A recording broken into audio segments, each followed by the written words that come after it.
እግዚአብሔር የማን ልብ መዓዛ እንደሚያውደው ታውቃላችሁ? ያንድ ምን ይላል? ወደዚህ ወደ ትሑት መንፈሱም ወደ ተሰበረ በቃሌም ወደሚንቀጠቀጥ ሰው እመለከታለሁ ይላል። እግዚአብሔር እንዲያይን ከፈለገን ይህችን ሕይወትን እንኖርን ለማመድ የዛሬ ማጌጣችንን ብቻ አይደለም ባዶ እጃችንን መቅረትም ይመጣል እንዳንረሳው። የዛሬ ቀና ማለታችንን ብቻ አይደለም አንድ ቀን ጎንበስ የሚል ቀን መምጣት እኮ አይቀርም እንዳንረሳው።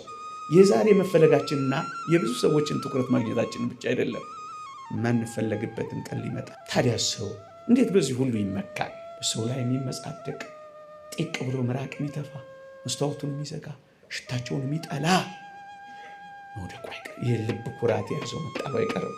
የኮራ መጣሉ አይቀርም። የተመካ መውደቁ አይቀርም። ለምን እንመካለን? ተሰጥቶን ሳለ የሚወሰድብን ሆኖ ሳለ ተመጽውተን ሳለ። ለምን ሰው ትምክተኛ የሚሆን ይመስላችኋል? ሁሉ ነገር በእጁ ጭብጥ በእግሩ እርግጥ አድርጎ የሚኖር ስለሚመስለው ነው። ለምን ሲወሰድበት ይደነግጣል? ያንን ስላላመነ ነው። አመን ሲወሰድብህ አመነ አትታመንም። ለዚህ ነው እኮ ቅዱስ ኢዮብና ሚስቱ ፍጹም የተለያዩት እኮ ለዚህ ናቸው። ያችኛዋ ትሰድባለች፣ ይሄኛው ያመሰግናል። አንተም እኮ ድሆችን የምትንቀው እንድትከፋፍል የሰጠህን ሀብት በብዙ ቅምጥልነት እኮ እየፈጀ ያለኸው እመነኝ ያንተ ብቻ ስለመሰለ ነው። እግዚአብሔር የሰጠኝ እንዳከፋፍልለት ነው። እኔ እኮ አከፋፋይ ብቻ ነኝ ብትል ኖሮ ድሆችንም አትንቅም፣ ወደ አንተ የሚመጡትንም አታባርርም። ሁሉን በኩል አይነት አለ። በጣም ንጹሕ ሕይወት ትኖራለህ። ወዳጄ በብዙ ቃላት ማሳመር ውስጥ ሳይሆን አባት የሚኮላተፍ ሕፃን ልጁን መኮላተፍ እንደሚፈልግ የተኮላተፈች ጸሎትህን እግዚአብሔር ይወደዋል። በቃላት የተሰካካውን ያሸበረቀውን የደመቀውን አይደለም፣ ኮልታፋ ሆና ትህትና ያጨባት እሷን ጸሎት ይፈልጋታል እግዚአብሔር። ወንድምህ ሲፈጥን ብታየው አትመቀኝም፣ ምክንያቱም አንተ ክርስቶስን ለብሰሃል። ወንድምህ ሲንቀራፈፍ ብታየው ንቀትና አንዳንድ ነገር አያድርብህም። ይህ ምንኛ ጣፋጭ ሕይወት ነው። ወደ እግዚአብሔር የበለጠ የቀረቡ ሰዎች በምን ይታወቃሉ ካላችሁ፣ በብዙ ተአምራት እንዳይመስላችሁ፣ በብዙ ትህትና። ከተአምራት ከማድረግ በላይ ሙት ከማስነሳት በላይ በትህትና ነው የሚታወቁት። የበለጠ ወደ እግዚአብሔር ቀራቢ ከሆንክ የበለጠ ትሁት ሁን። በቃ የበለጠ ቅርብ ሲሆኑ እኮ አይታዩ። የምን እሱ እዩኝ ማለት ትህትና መልክ ካለው ማርያም ናት ብንል አነሳሳትም። እናቱ ስትባል ባሪያው ነኝ ብላ የጮኸች እሷ ነች። ዛሬ ከባቢያችን አጃቢ ከሌለ እኮ ኩርፊያችን፣ ስብከት ስንጨርስ እኮ ካልተጨበጨበል፣ ደግሞ ከመከፈቱ በፊት መቅድሞ ስናሳዝን፣ ለምን ስለ ራስ መከላከያ በማቅረብ ትደክማለህ? ለምን አንተ የሆንከውን ለሰው ሁሉ ለማረጋገጥ ትዳክራለህ? የጽድቅህንም ስራና ፍሬ ትሩፋትን ታጠፋለህ።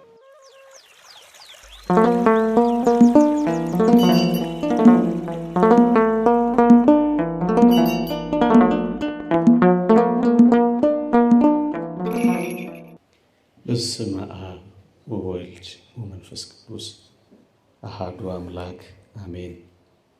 ክቡር አባታችን፣ የተወደዳችሁ የእግዚአብሔር ቤተሰቦች፣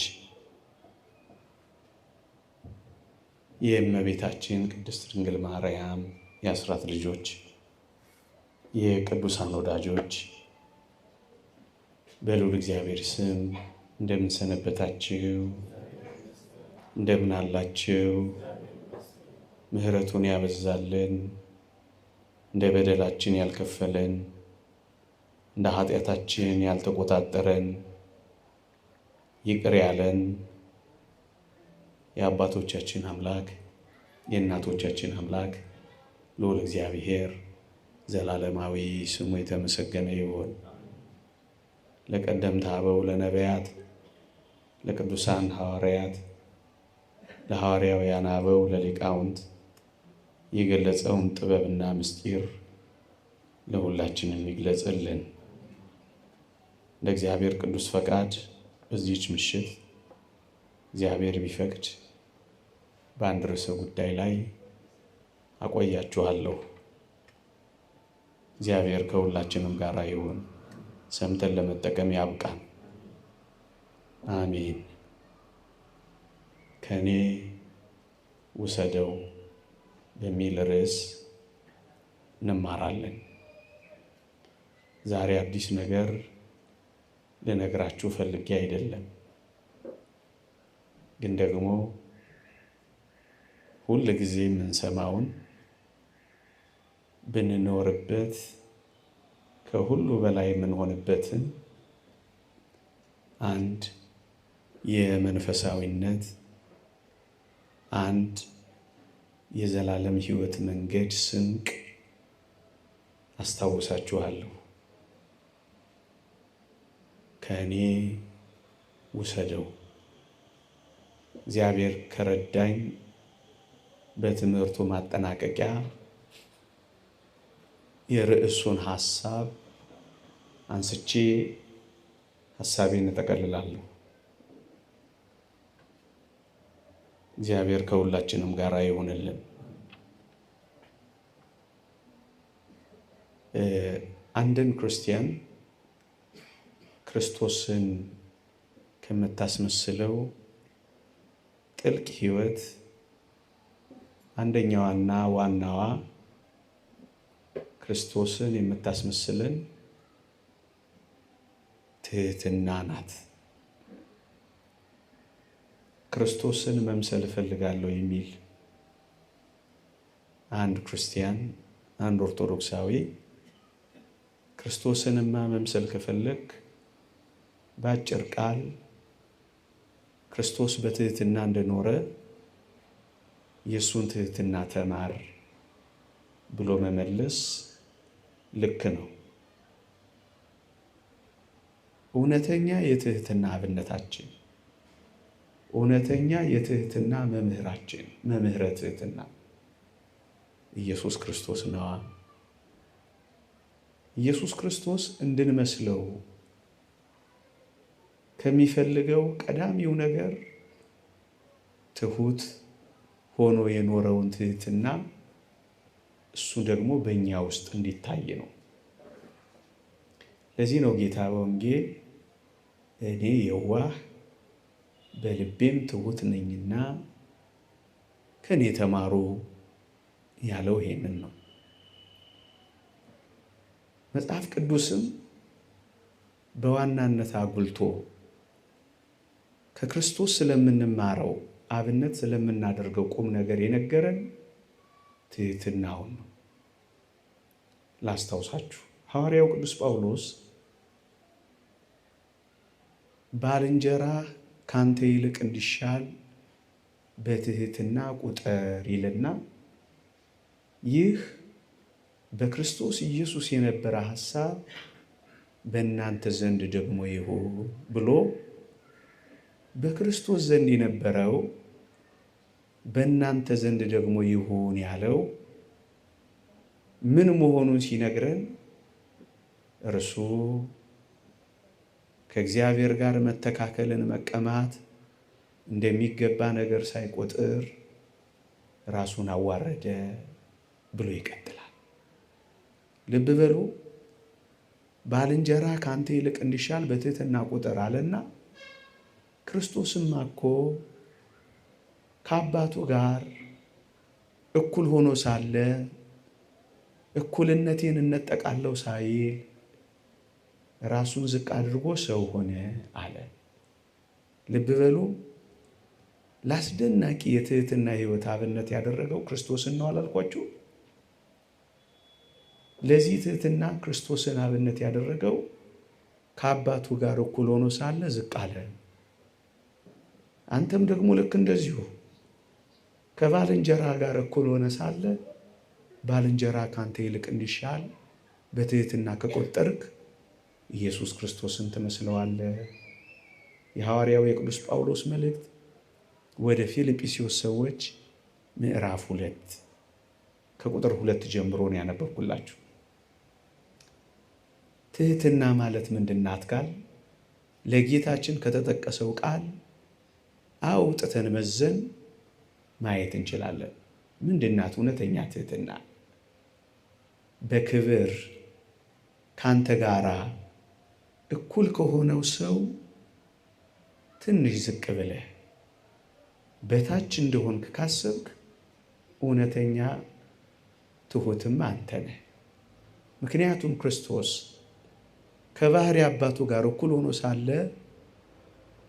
ሆኖ ሳለ ራሱን ዝቅ ካደረገ ይህች ናት ትሕትና እያለን ነው።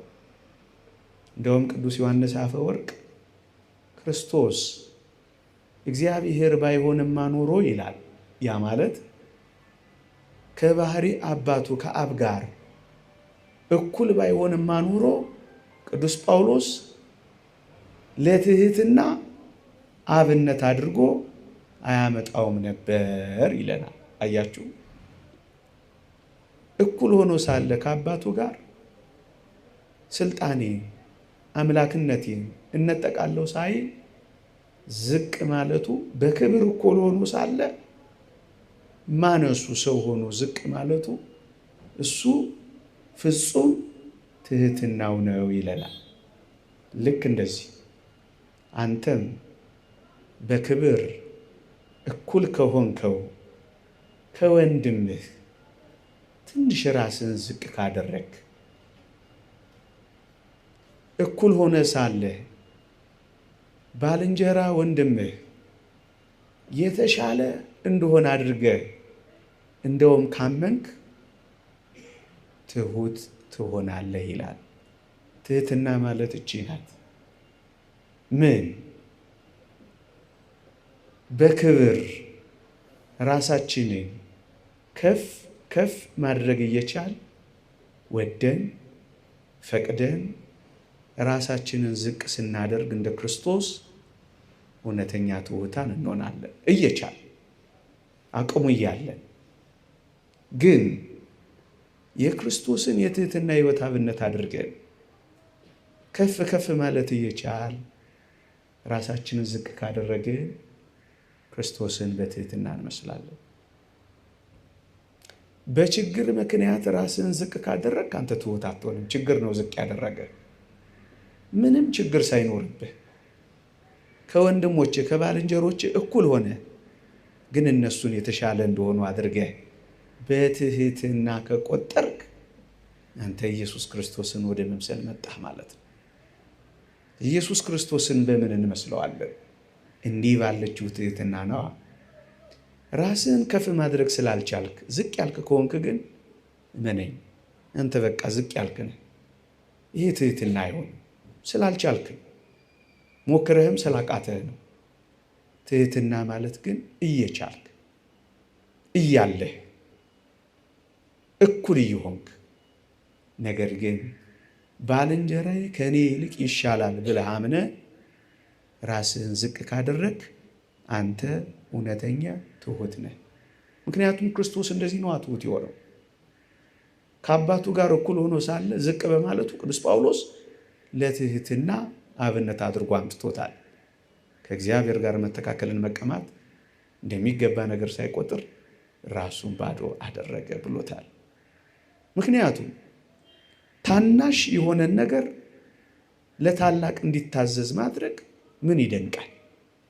እኩል ሆኖ ሳለ ግን ለመስቀል ሞት እንኳን የታዘዘ መሆን ይሄ ፍጹም ትሕትና ነው።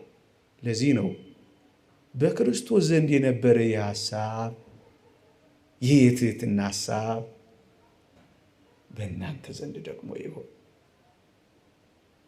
ይህቺ ምንኛ ክርስቶስን ታስመስለናለች መሰላችሁ ወገኖች? ይህችን ሕይወት የእውነት የሚኖራት የሚለማመዳት ክርስቲያን እጅግ የሚገርም ሰላማዊ ሕይወት ይኖረዋል። ይኸውላችሁ በባልንጀራህ ላይ አትቀናም። ምክንያቱም እንደሚሻል አድርገህ ታስባለህ። በባልንጀራህ ላይ አትቆጣም። ምክንያቱም ባልንጀራህ እንደሚበልጥህ አድርገህ ቆጥረሃል። በወንድምህ ላይ ሲያጌጥ ሲያሸበርቅ፣ በሰው ሲከበብ፣ በሰው ሲከበር ብታየው አንድም አትናደድም። እንደውም ደስ ይልሃል። ምክንያቱም ቀድመህ አንተ አክብረኸዋል። ቀድመህ አንተ አስቀድመኸዋል። ቀድመህ አንተ አስበልጠኸዋል። ቀድመህ አንተ እንደሚሻል ስላመንክ ሰዎች ሁሉ ሲያጨበጭቡለት አንተ አትኮራመትም። ሰዎች ሁሉ ትኩረታቸውን ወደሱ ሲያደርጉ አንተ ለምን ብለህ አይከፋህም። በሞቴ እንዴት ታላቅ የጸጥተኛነት ሕይወት በዚህ ሕይወት ውስጥ አለች መሰላችሁ። በሌሎች ሲከበር ስታይ ቅሬታ አይሰማህም። ምክንያቱም አትከፋም። አስቀድመኸዋላ፣ አስበልጠኸዋላ። እንደውም ከአንተ ይልቅ እንዲሻል በትህትና አምነህ ተቀብለኸዋላ። እመነኝ፣ ቢንቅህ እንኳን ትታገሰዋል። ምክንያቱም ታላቅ አድርገህ ቆጥረኸዋላ። በዚህ ውስጥ አትታመምም። እኛም ዓለማችንን በብዙ ጸቦች፣ በብዙ ክርክሮች፣ በብዙ ትከሻ ለትከሻ መለካካቶች፣ በብዙ መጎሳሰሞች፣ በብዙ መጣላቶች፣ በብዙ መኳረፎች፣ በብዙ ትግሎች፣ በብዙ ጦርነቶች ለምን እንደምታልፍ ታውቃላችሁ? ይሄን ህይወት ስለማታውቀው። እኔ በልጥ በምትል ዓለም ውስጥ እንደ ጦር መሳሪያ ሽቅድምድም ምን የሚያስቀይም ነገር አለ? ምንስ መከራ ያመጣብን ነገር አለ? ቤት ውስጥ፣ መስሪያ ቤት፣ በአገልግሎት መድረክ፣ በትዳር ብዙ ጦርነቶች፣ ብዙ የውድድር ሜዳ የሚመስሉ እልህ አስጨራሽ ትግሎች፣ ጎንበስ አለ ማለቶች፣ ሸብረክ አለ ማለቶች፣ ከዚህ የከፉ ድግምቶች፣ መተቶች፣ አንዱ አንዱን መጣሎች፣ ደሳስ የማያሰኙ የአጋንንት ስራዎች ሁሉ እዚህ ውስጥ ተጨፍልቀዋል። በሌሎች ሰዎች ማደግ፣ ስራ ቦታ አካባቢ በጣም ዘና ብለህ ትኖራለህ። ምክንያቱም ካንተ ይልቅ እንዲሻሉ በትህትና ትቆጥራለህ። ሰዎች ካንተ ይልቅ እነሱን ሲያደምጡ አያምህም። በዚህ ውስጥ መታመም የለም። ቅናትም፣ ቁጣም፣ ምቀኝነትም እዚህ ውስጥ አታገኙም። አንዱ አንዱን አይንቃውም፣ አንዱ አንዱን አይመቀኘውም። ይህ ህይወት የክርስቲያኖች አስደናቂ ህይወት ነው። አንተ ትብስ አንቺ ትብሽ የሚባባሉበት፣ አንዱ አንዱን የሚያስቀድምበት፣ በጌታችን በመድኃኒታችን በኢየሱስ ክርስቶስ ዘንድ የነበረ አስደናቂ ህይወት። ትህትና ምንድን ናት? በክብር ካንተ ጋር እኩል ከሆነው ሰው ትንሽ ዝቅ ማለትን መልመድ። ደስ እያለ ወደኸው ወንድምህን ማስቀደም። ወዳጄ፣ ሁሌ እንደምንነጋገረው የዓለምን ርዕዮተ ዓለም የቀየረው ትምህርት ይህን የፊልጵስዩስ ምዕራፍ 2ን ትምህርት አጥፍቶ ነው። ምን የሚለው ትምህርት ካልከኝ ሰምተም ከሆነ አላውቅም፣ እኔ ግን ልድገመው። ሰው በመናት እና በእውነት ነፃ ሊባል የሚችለው ራሱን ከሰው ልጆች ሁሉ ሲያስቀድም ነው ይላል። የዳርዊን ቲዮሪ፣ ኢቮሉሽን ቲዮሪ። ሰው በእውነት እና በምልአት ከሰው ልጆች ሁሉ ሲቀድም ነው ይላል ሰው የሚሆነው። ክርስትና ኦርቶዶክሳዊነት ደግሞ የጸጋ አምላክ የምትሆነው ወንድምህን ስታስቀድም ነው።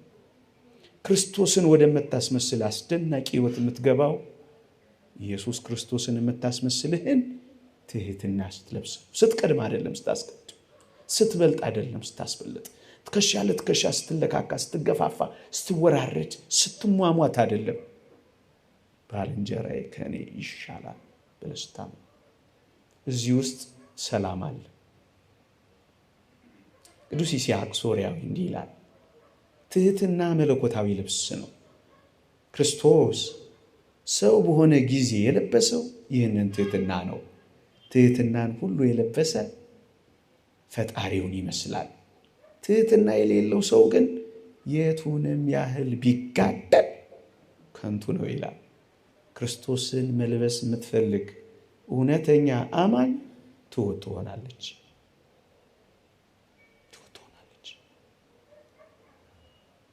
አምላኳን ትመስላለች። ከዚህ በተቃራኒው ግን የቱንም ያህል ቢጋደል ትህትና ከሌለው ከንቱ ነው። 1000 ጊዜ ቆራቢ ከንቱ ነው። 1000 ጊዜ ሰጋጅ ከንቱ ነው። 1000 ጊዜ ጸሎተኛ ከንቱ ነው። ለምን ስጋውን ለእሳት አሳልፎ አይሰጥም? ከንቱ ነው። ምን ከሌለ? ኢየሱስ ክርስቶስን ካለበሰ። በምን? በትህትና። የተወደዳችሁ ክርስቲያኖች፣ ታዲያ ክርስቶስን ወደምታስመስልን ወደዚች አስደናቂ ህይወት መጓዝ መጀመር የለብን? በእሷ ክርስቶስን ለብሰዋለን፣ በእሷ ክርስቶስን መስለዋለን። በእሷ በዓለም ላይ ያሉትን ፈተናዎች በሙሉ ድል እንነሳለን። ሰላማዊና ጸጥተኛ ሕይወት ከትዳር አጋራችን ጋር። ፓትርያርክ ሽኖዳ አንድ አስደናቂ ቃል ይህን ምክንያት አድርገው የተናገሯት እንዴት ትጣፍጣለች ልንገራችሁ። ምን ይላሉ? ከወንድሞች ጋር እንደ ልጅ መሆን ልመድ ይላሉ። ከኩዮች ጋር ከወንድሞች ጋር እንደ ልጅ ሁን፣ ዝቅ በል እንደ ልጅ። ከልጆች ጋር ደግሞ እንደ ወንድም ሆን። እንዴት ይደንቃል! ይህን የሚኖር ሰው እመኑኝ በጣም ጸጥተኛ ሕይወት ነው የሚኖረው። አይቀናም፣ አይከፋው፣ አይመቀኝም። ቅዱስ ዮሐንስና ቅዱስ ጴጥሮስን አታስታውሱም? ቅዱስ ጴጥሮስ ስቶ በተመለሰ ጊዜ ወደ መቃብሩ ሲገሰግሱ እዩ። አንድ ሊቅ ምን ይላል? ቅዱስ ዮሐንስ ፈጥኖ በመሄዱ ወደ መቃብሩ፣ ቅዱስ ጴጥሮስ በመንቀራፈፉ ንቀት አላደረበትም ይላል። ጠፍቶ በመምጣቱ ጭራሽ አልናቀውም ይላል። ቅዱስ ጴጥሮስ ደግሞ ቅዱስ ዮሐንስ በመስቀሉ ስር በመጽናቱ፣ አሁን ደግሞ በፍጥነት ወደ መቃብሩ በመገስገሱ ቅዱስ ጴጥሮስ ደግሞ አልተመቀኘውም ይላል። ወንድምህ ሲፈጥን ብታየው አትመቀኝም፣ ምክንያቱም አንተ ክርስቶስን ለብሰሃል። ወንድምህ ሲንቀራፈፍ ብታየው ንቀትና አንዳንድ ነገር አያድርብህም። ይህ ምንኛ ጣፋጭ ሕይወት ነው! ማቃለልም፣ መናቅም፣ ምቀኝነትም፣ ክፋትም የምታጠፋ አስደናቂ ሕይወት እዚህ ሕይወት ውስጥ አለች። ምድር ይህን ሕይወት ብትለማመድ ምንኛ ሰላም በሆነች። እንኳን ምድር እኛም ክርስቲያኖች ይህቺን ሕይወት ብንቀምሳት ምንኛ ጣፋጭ ሕይወት በኖረ። ከአንተ ጋር በክብር እክል ከሆነው ሰው ዝቅ ማለትን ተለማመድ። ሰላማዊ ኑሮ ትኖራለን። ቤትን ከትዳርን ጀምረ። ሁለተኛ እውነተኛ ትህትና ምንድን ናት? እውነተኛ ትህትና ምንድን ናት? እውነተኛ ትህትና ሁሉን የተቀበልኩ እንጂ ከእኔ የሆነ አንዳች ነገር የለም ብሎ ማመን። ቅድም ወንድምን፣ አሁን ከእግዚአብሔር ጋር የቱም ነገር ምንም ነገር የተሰጠኝ እንጂ የኔ አይደለም ብሎ ማመን። ብዙ ጊዜ ሰው ትዕቢተኛ የሚሆነው፣ ብዙ ሰው ኩሩ የሚሆነው፣ ብዙ ሰው በሰው ላይ የሚመጻደቀው፣ ብዙ ሰው የጽድቅን ሕይወት የሚያበላሸው ያመጣው እንጂ የተሰጠው እንደሆነ ስለማያስብ ነው። ይሄን በማሰብ ውስጥ እንዴት ትሁት መሆን እንደሚቻል ጥቂት ነገሮችን ማንሳት ይቻላል። ትሁት ሰው ማዕከል የሚያደርገው ራሱን አይደለም፣ እግዚአብሔርን ነው። ሁል ጊዜ እግዚአብሔርን በፊቱ የሚያይ ሰው ነው። ጠዋት ሲነሳ መልኩን እንኳን በመስታወት ቢያይ እግዚአብሔር እንዴት ውብና ድንቅ አድርጎ እንደፈጠረው የሚመሰጥ ሰው ነው።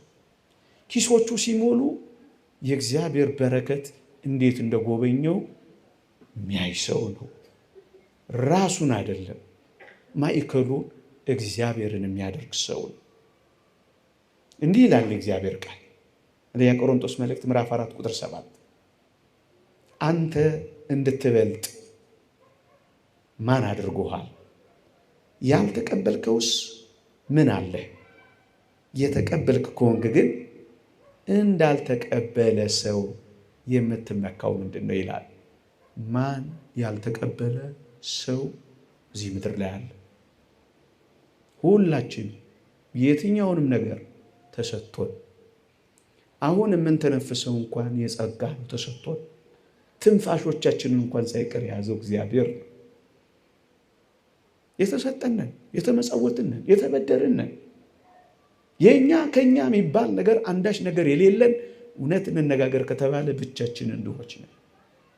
ሰው ይህን ካላሰበ እግዚአብሔርን እየረሳ ይኖራል። እንዳልተቀበለ ሰው የምትመካው አንተ ማነህ የሚለው ቅዱስ ጳውሎስ። ስለዚህ ነው እንዳልተቀበልክ ካሰብክ ኩሩና ትምክህተኛ ሆነ ነው የምትቀረው። በራስህ ትመካለህ፣ ራስህን ታደንቃለህ፣ ስራዎችህን ታሞግሳለህ። ከእግዚአብሔር በላይ ለራስህ ማንነት የምትሰጠው ቦታ አይጣለው። እንዳልተቀበለ ሰው የምትመካ አንተ ማነህ? ተቀብለህ ነው። ባለጸግነት አለ፣ እግዚአብሔር ባርኮልሽ ነው።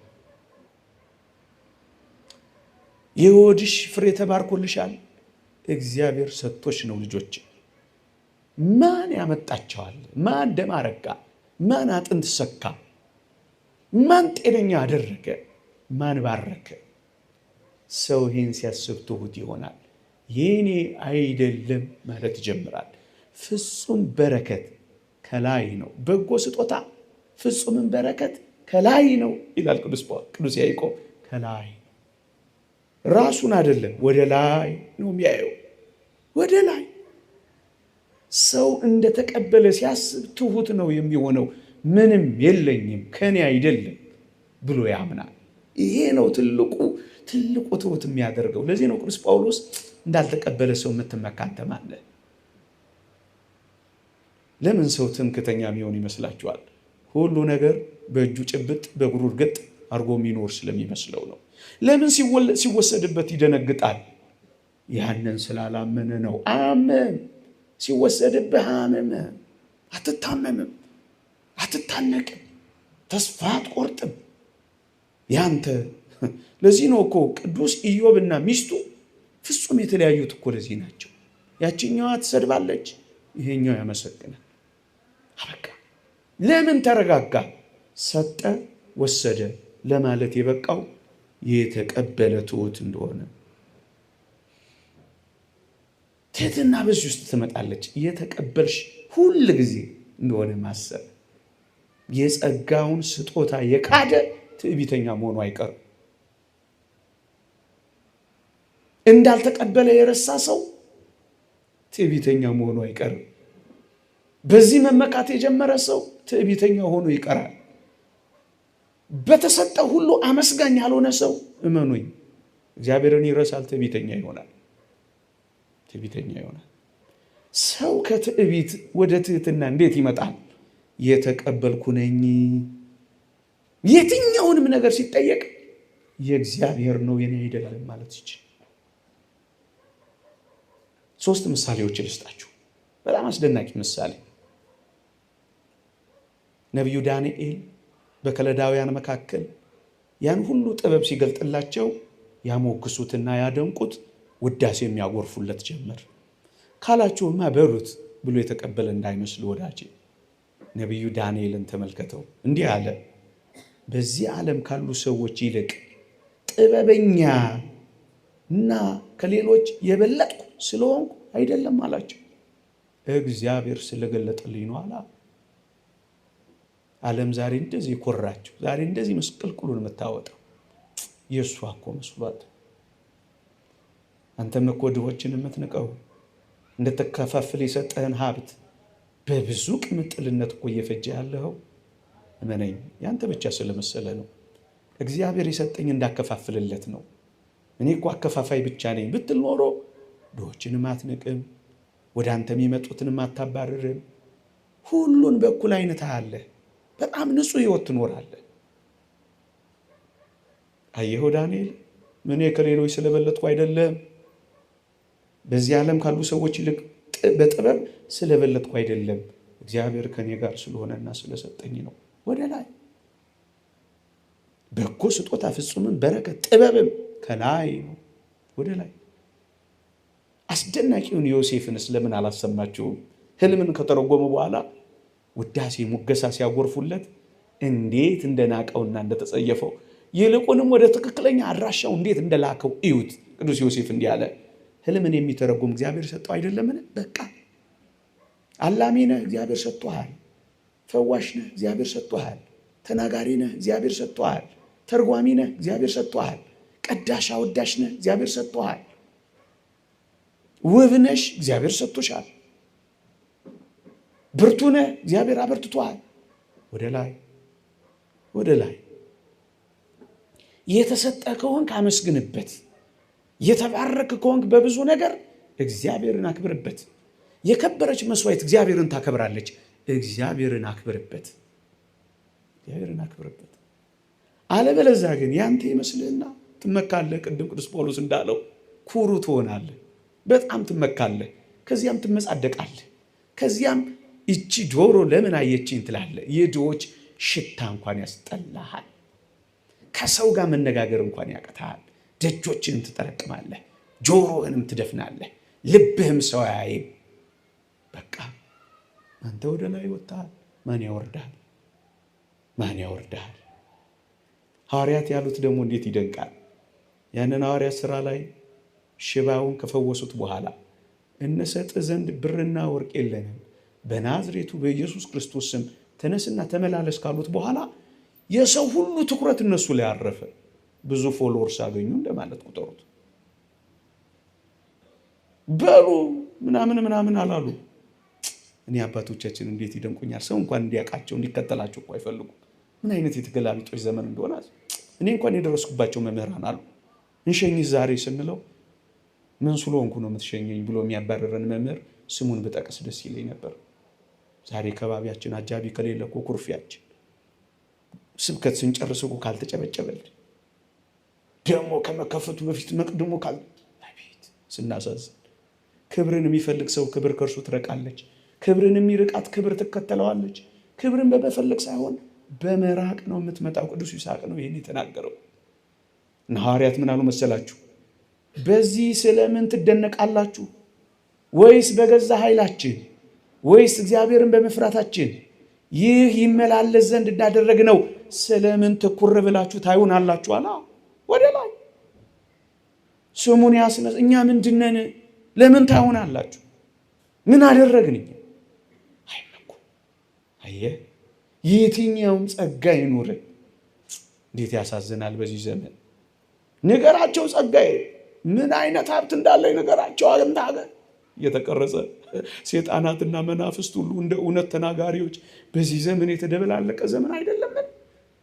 እኛ ምን በወጣን ያጋንንትን ወሬ የምንሰማው ምንድነው? ስላንተስ ለኛ አባ ማቴዎስ የሚባል አባት ሰማችሁ? ጥቂት ነገራቸው። ያው የሚደንቅ ነገር ምን አላቸው? የረሃብ ጠኔ በያዘኝ ጊዜ የእግዚአብሔርን ስም ስጠራ እጠግባለሁ። የበረሃ ውርጭ በሌሊት ባስቸገረኝ ጊዜ የእግዚአብሔርን ስም ስጠራ መንፈስ ቅዱስ ያሞቀኛል ካላቸው በኋላ አደራችሁን ግን ከሞትኩ በኋላ እንኳን ስሜን እንዳታነሱት፣ አሁን የነገርኳችሁንም ነገር እርሱት አላቸው። እንድታስቡኝ እንኳን አልፈልግም። እኛ እኮ ዛሬ መታሰብ ነው የምንፈልገው። ለምን ትኩር ብላችሁ ታዩናላችሁ? እግዚአብሔር ያደረገው አይደለም? የእግዚአብሔርን ክብር የነጠቀ ትውልድ ይኖር ይሆን? የተቀበልን ባስልዮስ ዘቂሳርያ ይህን የተመለከተ አንድ አስደናቂ ቃል ይናገራል። ምዕመናን እንዲህ ይላል፣ የያዝከው በጎ ነገር ሁሉ የእግዚአብሔር ስጦታ መሆኑን ዘንግተህ በእጄና በጥበብ ያገኘሁት ካልክ በትዕቢት ትወድቃለህ። የሰጠህ እግዚአብሔር መሆኑን ማወቅ የትህትና መጀመሪያ ነውና ይላል። የተሰጠህ ከእግዚአብሔር መሆኑን ስታውቅ ትሁት ህይወት መኖር ትጀምራለህ። የኔ አይደለም ማለት ትጀምራለህ። ከራስህ ታወጣና ወደ ባለቤቱ ትልከዋለህ። ያን ጊዜ ትሁት ልብ ይኖርሃል። የአእምሮ ትህትና የሚሉት ሊቃውንት ይሄንን ነው። በዚህ ውስጥ በጣም ሰላማዊ ህይወት ደግሞ ትኖራለህ። በጣም ሰላማዊ። የዛሬን መቆምህን አይተህ ያቆምህን አትረሳ። እንደምትወድቅ ስለምታውቅ ወደ አቆመህ ትልከዋለህ። ወዳጄ የዛሬ መዋብህን አይተህ ያስዋበህን ከተውክ እመነኝ መጠውለግ አይቀርም፣ ትመጣለህ ወደ ባለቤቱ አድራሻ መላክ። የዛሬን ማግኘት አይተህ የሞላልህን የባረከህን አምላክ ከረሳ ማጣት አለና ነገ ትቸገራለህ። ማጣት ደግሞ ይመጣል። ያ ንጉሥ ሰላንዲዮስ እንደተናገረው ንጉሥ ነው፣ ብዙ የሞላው ነው። መጨረሻ ሊሞት ሲል በመቀበርበት ሳጥን እጄን አውጥታችሁ ቀበሩኝ አላቸው። ለምን? አንዲት ፈትል ብቻ አንዲት ጨርቅ ብቻ ይዤ እንደሄድኩ ዓለም ይወቅልኝ አላቸው። አላ ባዶ ይሄዳላ። የኮስሞቲክስ ቦክስ የያዘ ያ ውብ ገላ ምንም ነገር የሌለው ባዶ ሳጥን ውስጥ ይገባላ። ምንም። ያም ሰውዬ ሚስቱን እንዳለቀሰላት እኮ ነው። አማሻለሁ እንጂ ወጥ አልሰራሽ ብዬ፣ አማሻለሁ እንጂ ጠላ አልጠመቅሽ ብዬ፣ ዛሬስ ጣትሽ ከፈትልም አልተለየ እንዳለ ጠላም ወጥም የለም፣ እጅሽ የያዘው ፈትል ብቻ ነው። ባለሙያ ነሽ ማለቱ ይሆን እንጃ። ግን ፈትል ብቻ ይዘሽ ነው የሞትሽው። ምን ትይዛለህ? ባገኘህ ጊዜ ማጣትህንም የዛሬ በመዓዛ ሽቶች መታወድ ብቻ አይደለም እንዳትረሳ። ዛሬ ይህን ያደረገልህ አምላክን ከረሳው ከዘነጋው እመኔ መሽተትህ እኮ ማይቀር ነው። የዛሬ ማጌጣችንን ብቻ አይደለም ባዶ እጃችንን መቅረትም ይመጣል እንዳንረሳው። የዛሬ ቀና ማለታችንን ብቻ አይደለም አንድ ቀን ጎንበስ የሚል ቀን መምጣት እኮ አይቀርም እንዳንረሳው። የዛሬ መፈለጋችንና የብዙ ሰዎችን ትኩረት ማግኘታችንን ብቻ አይደለም ማንፈለግበትን ቀን ይመጣል። ታዲያ ሰው እንዴት በዚህ ሁሉ ይመካል? ዛሬ የተመካ ነገ ደግሞ ደብቁኝ ደብቁኝ ይላል። ሲራክ እንዳለው እኮ ነው እንግዲህ ትቢያ አመድ የሚሆን በሕይወቱም ሳለ ሰውነቱ የሚተላ ሰው ለምን ይታበያል? ሲራክ ምዕራፍ 10 ቁጥር 9 ለምን ትታበያለህ? በቁምህ ልትተላ ትችላለህ፣ በበሽታ ትመታለህ። ታዲያ ይህ ሰው ትሑት ሆኖ መኖር የለበትም? ሲቆም መውደቁን፣ ሲያገኝ ማጣቱን፣ ሲዋብ መጠውለጉን፣ ሲሞላለት መጉደሉን፣ ሲያጌጥ ባዶ እጅ መሆኑን፣ ሲፈለግ ፈላጊ ያጣ አንድ ቀን ሊሆን እንደሚችል እያሰበ ለምን ትሑት አይሆን? እንደዚሁ ብቻ የሚቀር የመሰለው እኮ ነው ሰው ምስኪን የሚሆነው ሲወድቅ የሚደነግጠው። ወዳጄ እዚህ ውስጥ እንዴት አይነት ትህትና አለ መሰለ! ከእግዚአብሔር የተሰጠውን አክብሮ መጠበቅ እና እንደ ዲያብሎስ ልንሆን ይገባል። ዲያብሎስ ለምን ወደቀ? ዲያብሎስ ለምን ተጣለ? እንዲህ ይላል እግዚአብሔር ቃል፣ በውበት ምክንያት ልብህ ኮርቷል። ልቡ የኮራ መጣሉ እኮ አይቀር። ስለ ሀብቱ ልቡ የኮራ፣ ስለ ቤቱ ሙላት ልቡ የኮራ፣ ስለተሰጠው ጸጋ ልቡ የኮራ፣ በሰው ላይ የሚመጻደቅ ጢቅ ብሎ ምራቅ የሚተፋ መስታወቱን የሚዘጋ ሽታቸውን የሚጠላ መውደቁ አይቀር። ይህ ልብ ኩራት የያዘው መጣሉ አይቀርም። እንዲህ ይላል፣ በውበት ምክንያት ልብ ኮርቷል፣ ከክብርህም የተነሳ ጥበብህን አረከስክ፣ በምድር ላይ ጣልሁህ ይላል። የኮራ መጣሉ አይቀርም፣ የተመካ መውደቁ አይቀርም። ታዲያስ ለምን እንመካለን?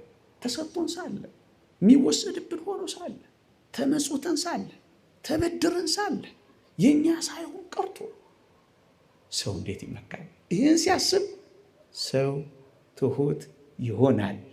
የተሰጠው ስለሚሆን ከመመካት ይወጣል።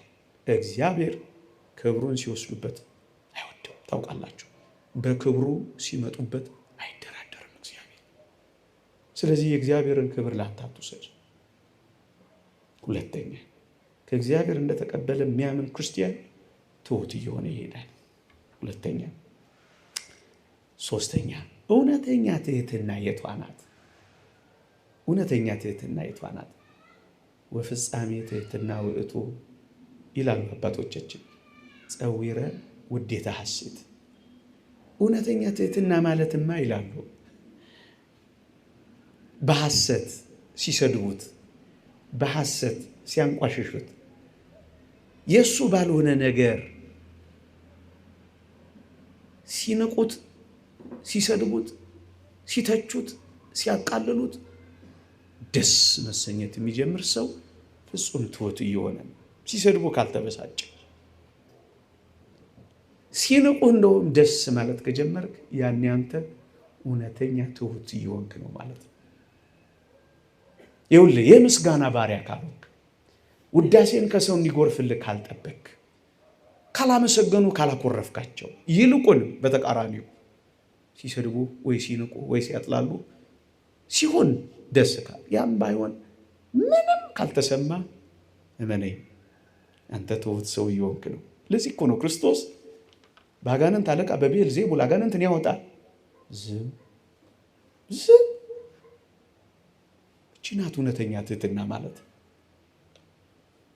የትሕትና የፍጻሜዋ ፍጹም ትሑት የሚባል ሰው በሐሰት የተሰደበውን የተነገረውን ደስ ብሎት መቀበል ሲችል ነው። ምን አይነት ከባድ ነገር ነው የምታወራው? አዎ የመጀመሪያዎቹን ሁለቱን የሚለማመድ ሰው ወደዚህ ወደ ፍጽምና መሄዱ አይቀርም። ራሱ ፍጹማን ያደርገናል። ህይወቱ ወደ ፍጽምና ነው የሚመራ። ፍጽምና ቅድስናን ፍጹም እያደረግን አይደለም የሚለው። ፍጹም ወደ መሆን እንመጣለን። ምን ስናደርግ? ስድባችንን ደስ እያለ ሳይከፋ፣ ሳንቀየም፣ ሳናኮርፍ፣ ሳንበቀል በዝምታ ያለ ማስተባበያ። አቤት ስንኖር እንዴት ይደንቃል! ያ ሙሴ ጸልይ፣ ያ ዮሐንስ ሐጺር እንዴት ይገርማሉ! አንተ ጠቋር አለዋሉ አበምኔቱ ፍንክንክ ፊቱ። ሙሴ ጸልይ እኮ ነው። እውነተኛ ትሕትናችን ናት አለዋሉ። በሚሰድቡት መሃል አፉን ያልከፈተ በግ ምንኛ ትሑት ነው! እንደሱ ነው እኮ ክርስቲያን እንድንኖር። ለምን ስለ ራስህ መከላከያ በማቅረብ ትደክማለህ? ለምን አንተ የሆንከውን ለሰው ሁሉ ለማረጋገጥ ትዳክራለህ? የጽድቅህንም ስራና ፍሬ ትሩፋትን ታጠፋለህ። አትድከም። እንደውም አባ መቃርስ አንድ መነኩሴ መጥቶ የመዳንን ነገር ጠየቀው። ምን አለው ይላል? ለመዳን ምን ላድርግ ብሎ ጠየቀው። አባ መቃርስ አንድ ቦታ ላከው። አንድ ውብ ቦታ ላከው። የት? የመቃብር ቦታ ላከው። ሂድና አለው በዚያ መቃብር ውስጥ ያሉ ሙታንን በደንብ አድርገህ አሞግሳቸው፣ አወድሳቸው፣ የምስጋና ጎርፍ አጉርፍላቸው አለው አለ። እሺ ብሎ ሄደና አመስግኑ፣ መርቆ፣ ባርኩ።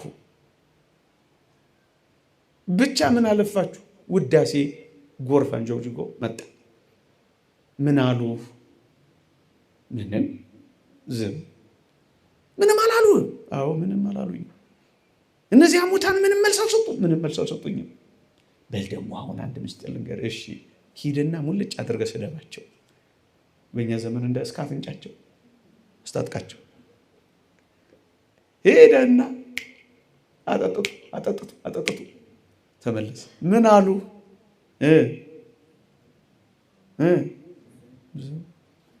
አንተም መዳን ስትፈልግ ሲያሞግሱም ሲሰርቡ ምን በል? መልስ አትስጥ። በዚህ ውስጥ መዳን አለ።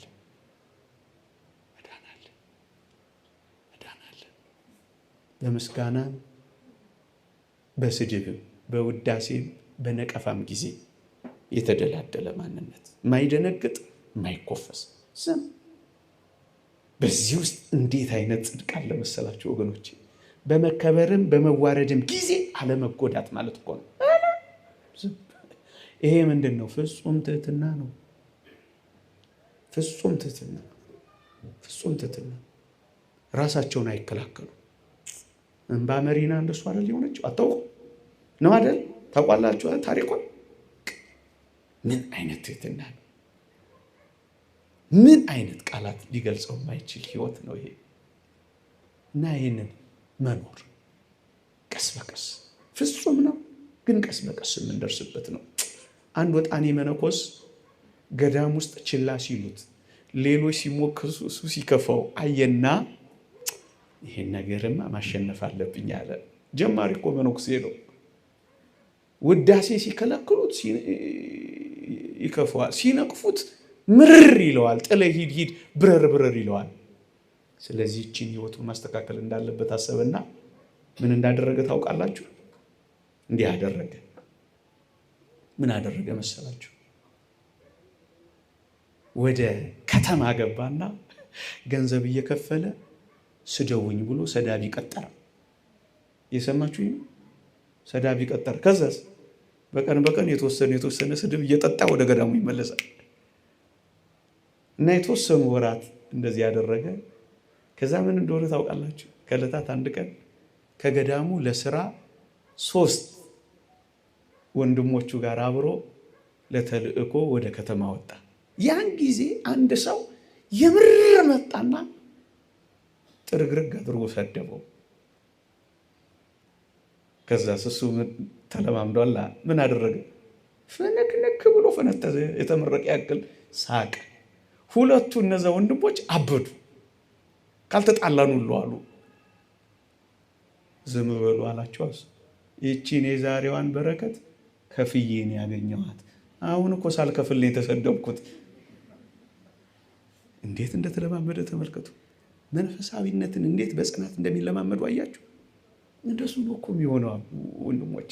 ቀስ በቀስ ግልምጫን፣ ቁንጥጫን፣ እርግጫን አይደለም፣ ቀስ በቀስ መገለልን፣ ቀስ በቀስ እነዚህን የተለማመደ ሰው ይድናል። በቃ ያሸንፋል። ምንም አይመስለውም። አልተመሰገነም፣ ምንም። ይህቺ ደግሞ የትህትና ፍጽምት የሆነች ህይወት ናት።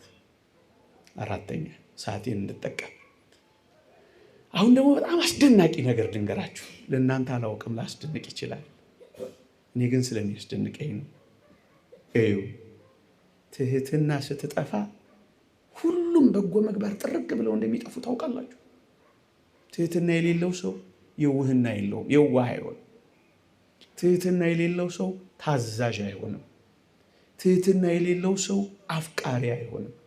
ትህትና ይላሉ አባቶቻችን የበጎ ምግባራት ሁሉ እናት ናት።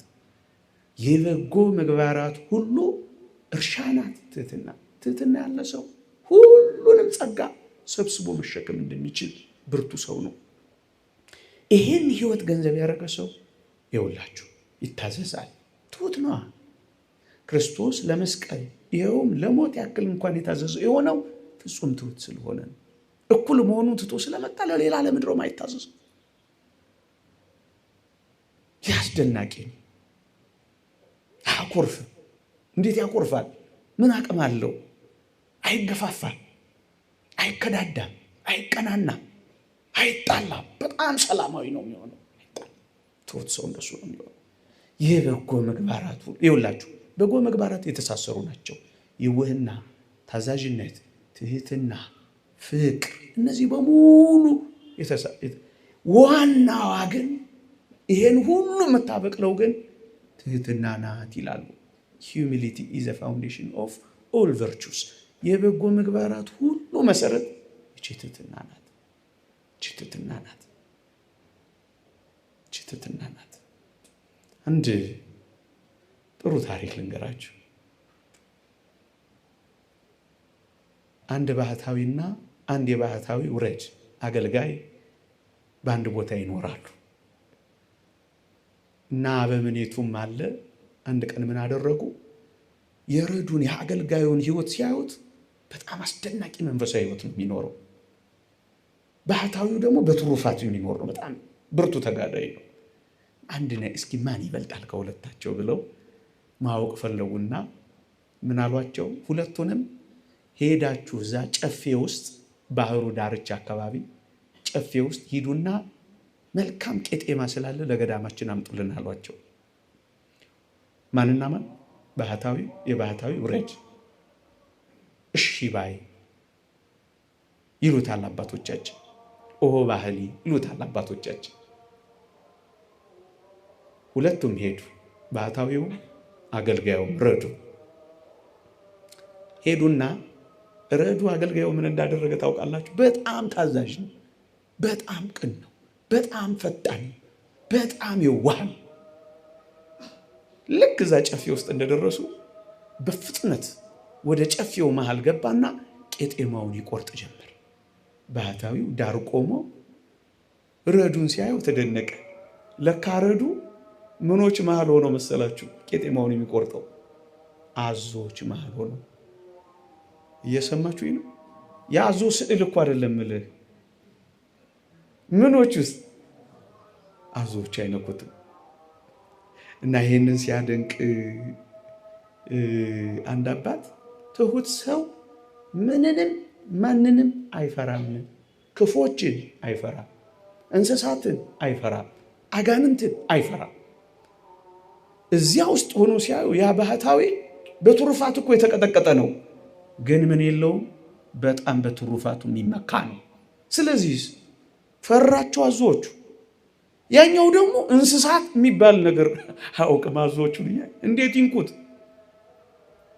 አከበሩት፣ ጫፉንም አይነኩት። አይፈራማ።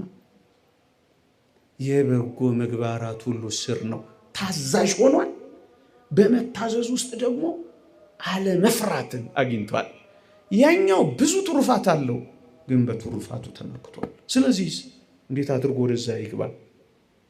ትሁት ሰው ማንንም አይፈራም። ትሁት ሰው ለሁሉም ይታዘዛል። ማር ወቅሪስ ትሁት ሰው ፍርሃት የሌለበት ሆኖ ይኖራል ይላል። ትሁት ከሆንክ አጋንንትም አትፈራም። አስፈሩ ልበ አምላክ ዳዊት ትሁት ስለሆነ እኮ ነው ልቤ አይፈራም እያለ የዘመረው። ትሁት ሰው አይፈራም፣ ማንንም አይፈራም፣ ምንንም አይፈራም። እግዚአብሔር ከእሱ ጋር እንዳለ፣ እግዚአብሔር በውስጡ እንደሚኖር ያውቃል። ትሁት ሰው አይፈራም። ፓትርያርክ ሽኖዳ እንዴት አስደናቂ ቃልም አለቻቸው አይደል? ያለ ጸሎት ካለች አገልግሎት፣ ያለ አገልግሎት ያለች ጸሎት ትሻላለች እንደሚሉት ማለት ነው። እኔ ደግሞ ትንሽ ቀየር ላድርገው። ያለ ትህትና ካለች ትሩፋት፣ ያለ ትሩፋት ያለች ትህትና ትሻላለች። እዩት፣ አዙ ውስጥ ገብቶ እንዴት እንደሚሆን ተመልከቱት። በጣም ትሑታን ታዛዥ ነው የሚሆኑት። ጆን ዘ ክላይማክስ ዮሐንስ ዘሰዋስው ላይ አንድ አስደናቂ ጣፋጭ ታሪክ ቀርቧል እና በጣም አንዳንዴ መለስ እያልኩ ስከልሰው እንዴት ይደንቀኛል። ኖላዊው ተብሎ እዛ ላይ ተጽፏል። ታላቅ ተጋዳይ የበቃ አባት ነው እና ወደ ገዳሙ የመጣውን አንድ ክርስትና ብርቱ መንፈሳዊ ወንድም ስለ ገዳሙ ስላሉት አስደናቂ አባቶች ያስጎበኘዋል እና አንድ ማዕድ ላይ ክላውሪስ ስለሚባል የ80 ዓመት አረጋዊ ተጋዳይ ሊያሳየው ፈለገና ና ብሎ ጠራው። በጆሮ አሁን ዝም ብለህ ተከታተል፣ አንድ አስደናቂ ሰው አሳያለሁ አለኝ አለ። ሲጽፈው ቤታችሁ ገብታችሁ አንብቡት። ዮሐንስ ዘሰዋስው አላችሁ መጽሐፉ? የላችሁ?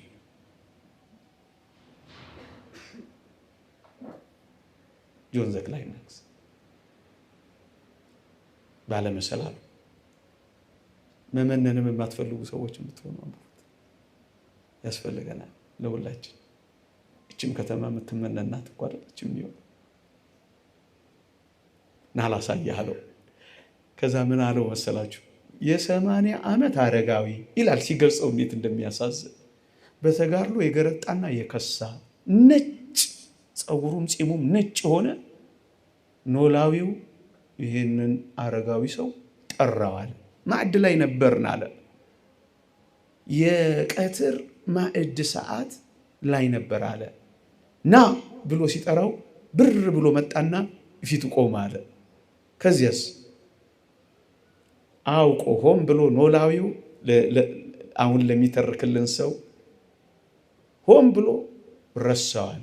ምን እንደሆነ ጠርቶት እንደቆመ ምን አድርጎ ፖዝ በሉት እናንተ። ፖዝ አረገውና ቆመ። ከዛ ሌላ ስራ ማዕዱን መብላት ጀመር። ሌላ አወራ። ከ2 ሰዓት በኋላ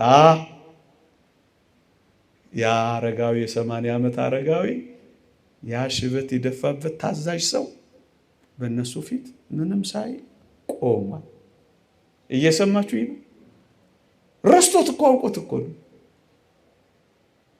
ደነቀኝ አለ።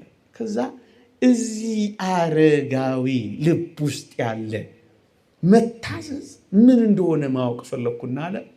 ነገሩ ከተበተነ በኋላ እሱም ከተንቀሳቀሰ በኋላ ቀስ ብዬ በምስጢር ጠራሁትና ምን ነበር እየሆነ የነበረው እዛ ቆመህ አልኩት አለ። ጌታዬ ምንም፣ እኔ የአባቴን የኖላዊውን ቃል ኢየሱስ ክርስቶስ እንዳዘዘኝ ቃል ተቀብየዋለሁ። ከእግዚአብሔር ትእዛዛት አንዱ እንደሆነ አውቄያለሁ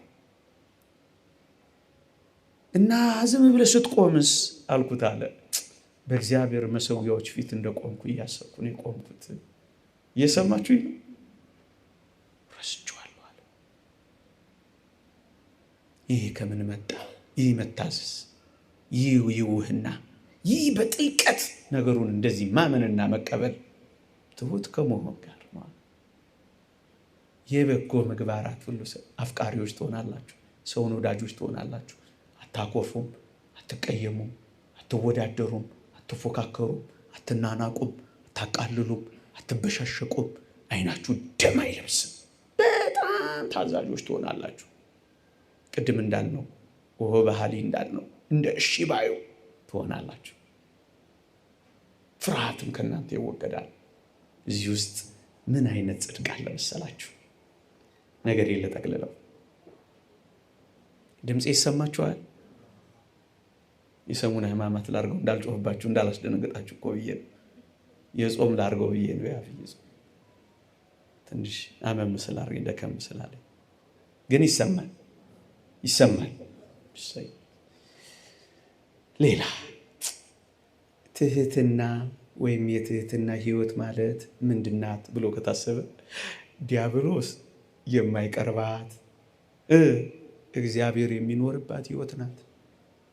ዲያብሎስ እንዳይቀርብህ እግዚአብሔር እንዳይለይህ ከፈለግ ይቺን ህይወት አድርግ። አንዳንድ መድኃኒቶች ከህፃናት ርቀው እንዲቀመጡ እናደርግ የለ። የመንፈሳውያን ብዙ ጸጋዎችና ሀብቶች ዲያብሎስ እንዳይተናኮላቸው ማድረግ ከፈለግ በትህትና ማማ ላይ ስቀላት። ከቶም ቢሆን ዲያብሎስ አይቀርባት። እግዚአብሔር ዘውትር ወደ አንተ ይመለከታል። ዲያብሎስ ደግሞ ከቶ አንተን አያይም። ለምን? ትሁት ሰውን ሲያይ ዲያብሎስ ኢየሱስ ክርስቶስን ነው የሚያየው፣ አንተን አይደለም የሚያየው። ክርስቶስን ለብሰሃል ቅድም እንዳልነው። ታዲያ እንዴት በርትቶ አንተን ያይሃል? በፍጹም ድርሻ አይልም። እነዚህን የታጠቀን ሰው ዲያብሎስ እንዴት ይችላል? አይችልም። ቅዱስ መቃርስ በረከቱ ትደርብንና ትህትና የሰይጣንን መረብ ሁሉ የምትበጥስ ሰይፍ ናት። ሰይጣን በትህትና ፊት መቆም አይችልም። በትሑታን ዘንድ አቅም የለውም። ሰይጣን ጥርሱ የረገፈ ባሩዱ የወጣለት ቀለህ የተንኮታኮተ። የተወደዳችሁ ክርስቲያኖች እግራችን ስር ሊሆን የሚገባው ዲያብሎስ እኮ ዛሬ አናታችን ላይ የወጣው በትምክህት፣ በኩራት፣ በትዕቢት፣ በመመጻደቅ፣ በአለሁ ባይነት ውስጥ እኮ ነው። በትህትና ፊት መቆም አይችልም። ሰው ራሱን ዝቅ አድርጎ ይቅር በለኝ ካለ የጠላት ዲያብሎስ ኃይሉ ሁሉ ፈራረሰ ይላል አባ መቃርስ። የዲያብሎስን ኃይል ማፈራረስ ትፈልጋለህ? ደረትህን እየደቃህ እያለቀስክ ሁል ጊዜ በእግዚአብሔር ፊት ኃጢአቴን ይቅር በለኝ ብለህ ጎንበስ በል። ያኔ ዲያብሎስ ካብ ሲናታየዋለህ ይላል አባታችን። አይችልም። ዲያብሎስ መቅረብ አለመቻሉ ብቻ አይደለም። እኛ ምን እግዚአብሔር ካለ ታዲያ ሊቀርብ ነው። እግዚአብሔር ወደ ማን እንደሚመለከት ታውቃላችሁ? እግዚአብሔር የማን አይን እንደሚናፍቀው ታውቃላችሁ? እግዚአብሔር የማን ልብ መዓዛ እንደሚያውደው ታውቃላችሁ? ያንድ ምን ይላል?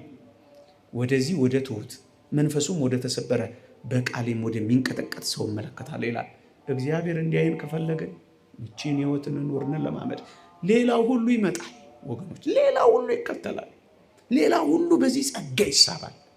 እግዚአብሔር አይኑን ካንተ አያነሳ። ወደዚህ ወደ ትሁቱ ሰው እንዴ ወንጌል ላይ ያላያችሁ ቀራጩና ፈሪሳዊው ለጸሎት ወደ ምኩራብ ወጡ። አንደኛው እንደዚህ ሰው ስላላደረከኝ አመሰግንሃለሁ። ጸሎት እኮ ነው። በሳምንት 2 ቀን ጾማለሁ። ሪፖርት ነው፣ ጸሎት ነው። ይሄ ነገር ፋይናንሻል ሪፖርት ነው፣ ዜድ ሪፖርት ነው ማለት እንደው ይገርማል እኮ እውነት ይገርማል። ይሄን ይጸልያል። ያኛውስ ቀና ብሎ እንኳን ሰማይን አላየም። ደረቱን እየደቀ እኔ ኃጢአተኛው እግዚአብሔር ወደ ቀራጩ ጸሎት ተመለከተ። ያኛው ወዳጄ በብዙ ቃላት ማሳመር ውስጥ ሳይሆን አባት የሚኮላተፍ ሕፃን ልጁን መኮላተፍ እንደሚፈልግ የተኮላተፈች ጸሎትህን እግዚአብሔር ይወዳዋል። በቃላት የተሰካካውን ያሸበረቀውን የደመቀውን አይደለም። ኮልታፋ ሆና ትህትና ያጀባትን እሷን ጸሎት ይፈልጋታል እግዚአብሔር። የትኞቹንም መጽሐፍ ቅዱስ ላይ ያሉ ሰዎችን የታረቁትን ተመልከቱ። በረጃጅም ጸሎቶች አይደለም። እኔ ኃጢአተኛውን ማረኝ ጸሎተ ኢየሱስ እንደሚሉት እኮ ነው። እና እግዚአብሔር ወደ ትሑታን ይመለከታል።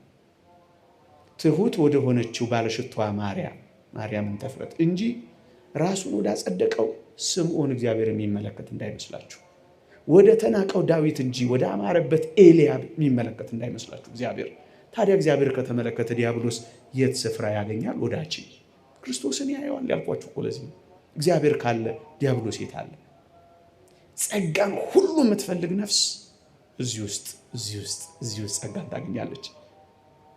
እግዚአብሔር ትዕቢተኞችን ያዋርዳል፣ ለትሑታን ጸጋን ይሰጣል ይላል። ትሑታን በጸጋ ይሞላሉ። ትሑታን የእግዚአብሔር ማደሪያ ይሆናሉ። በትህትና ራስን ዝቅ ካደረግ ሴጣን ሊቀርብ አይችልም የሚለው የአባቶቻችን የቅዱስ ይስሐቅ ሶርያዊ ትምህርት ምንኛ ያስገርም ነው። ሴጣን አይቀርብም። ታዲያ እነዚህ ሁሉ በአንዲት ምግባር በአንዲት ሕይወት በትህትና የሚገኝ አይደል? እናም የተወደዳችሁ ክርስቲያኖች ማጠቃለያ የማደርገው ወደ ላይ ወደ እግዚአብሔር መቅረብ የሚፈልግ ሰው ሁሉ ከሁሉም ነገር በላይ ትህትናን ገንዘብ ያድርግ። ታላቅ መሆን የሚፈልግ ሰው ራሱን ታናሽ ያደርጋል። ነገር ግን ማንም ከእናንተ ታላቅ ሊሆን የሚወድ የእናንተ አገልጋይ ይሁን ይላል ጌታ ነው በወንጌል ማቴዎስ ወንጌል ምዕራፍ 20 ቁጥር 26። ታላቅ መሆን እንፈልጋለን፣ እንግዲያውስ የሌሎች ታናሽ እንሆን። በቅዱስ ጳውሎስ ጀምሬያለሁ፣ በጌታችን ቃል ጨርሳለሁ። የታላቅነትን መንገድ የምትፈልጉ የታላቅነት መሰላል በትዕቢት በትምክህት በኩራት አትገኝም። ይልቅ የቁልቁለት መንገድ በትዕቢት ትገኛለች። የታላቅነት መሰላል ግን ትህትና ብቻ ነች። ትህትና ብቻ ነች። የተወደደች ቅድስት ድንግል ማርያምን አብነት ካላደረግን ሌላ አብነት ምድር ላይ እንደሷ ማንን እናገኛለን? ከፍጡራን ወገን ፍጽምት በትህትና የሆነች አስደናቂ እናት አለችን። በተለይ እህቶቼ እሷን የሚመለከት ሰው ትሁት ነው የሚሆነው። ያዕቆብ ዘሥሩግ እንደተናገረው በምድር ላይ እንደ ማርያም ራሱን ዝቅ ያደረገ የለም፣ በምድር ላይ በትህትናው እንደ ማርያም የከበረ የለም። በዚያ ሁሉ ጸጋዋ የተወደዳችሁ ክርስቲያኖች ሰውነቴ እግዚአብሔርን ታከብረዋለች አለች እንጂ ለራሷ ክብርን አልወሰደችም። በዚያ ሁሉ የመልአኩ ሰላምታ ይህ እንዴት ያለ ሰላምታ ነው አለች እንጂ ይገባኛል ብላ አልተሟገተችም። ይህቺ እንዴት አስደናቂ ትሁትና የትህትና እናት ናት። ራሷ ትህትና መልክ ካለው ማርያም ናት ብንል አነሳሳትም። እናቱ ስትባል ባሪያው ነኝ ብላ የጮኸች እሷ ነች። ሊያገለግሏት ሲገባ ኤልሳቤጥን ለማገልገል የኤፍሬምን ተራራ ሀገር እያቆራረጠች የገሰገሰች ብርቱ የትጋት ምሳሌ ይህችው ቅድስት ድንግል ማርያም አይደለች? ወደ እግዚአብሔር የበለጠ የቀረቡ ሰዎች በምን ይታወቃሉ ካላችሁ፣ ወይ በብዙ ተአምራት እንዳይመስላችሁ፣ በብዙ ትህትና። ከተአምራት ከማድረግ በላይ ሙት ከማስነሳት በላይ በትህትና ነው የሚታወቁት። የእግዚአብሔር ሰዎች ናቸው። ፍሬያቸውን ታውቃለህ። እንደዚህ ሲሆኑ ታያቸዋለህ። እንደ ቅድስት ድንግል ማርያም ወይም እንደ ጳውሎስ ሲሆኑ ታያቸዋለህ። ቅዱስ ጳውሎስ ከሶስተኛው ሰማይ የደረሰው በምን እንደሆነ ታውቃለህ? ሶስት አስደናቂ የትህትና ነገሮችን ታይበታለህ። በመጀመሪያ ጭንጋፍ ነኝ አለ። ሁለተኛ ከሐዋርያት ሁሉ ማንስ ነኝ አለ። ሶስተኛውማ ይደንቃል። ያውም ለሰማዕትነቱ የቀረበ ሰዓት እኮ ነው። ምን አለ? ከኃጢአተኞች ዋና ነኝ አይ።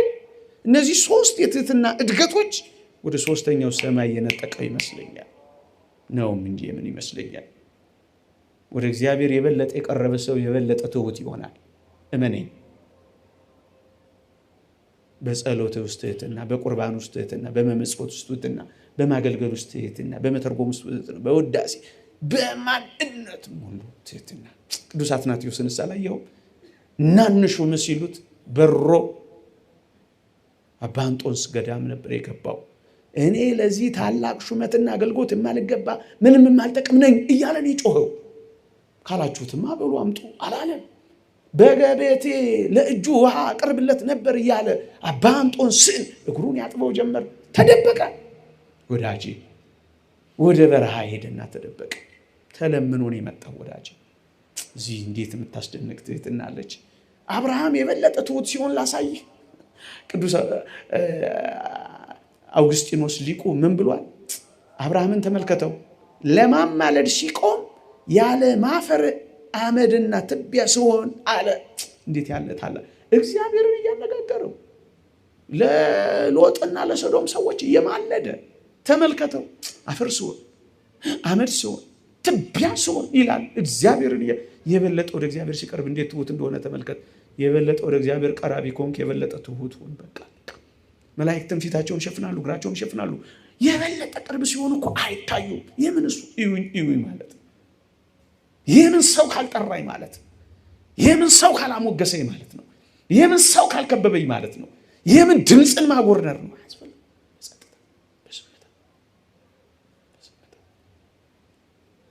እና ነገር ልጨርሰው።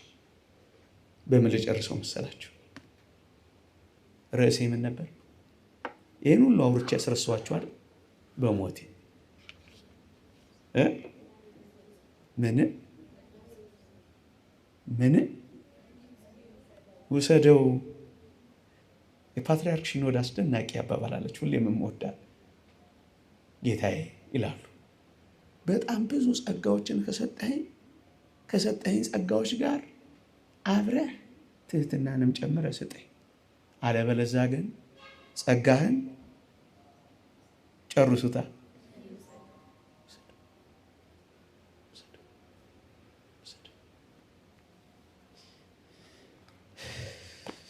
ባለጸግነቱን ለራሴ ብቻ ካደረግኩት ባለጸግነቱን ከኛ አትፍሩ። ምን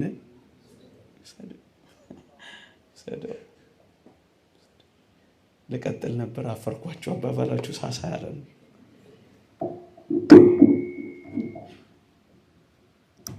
ይቆየ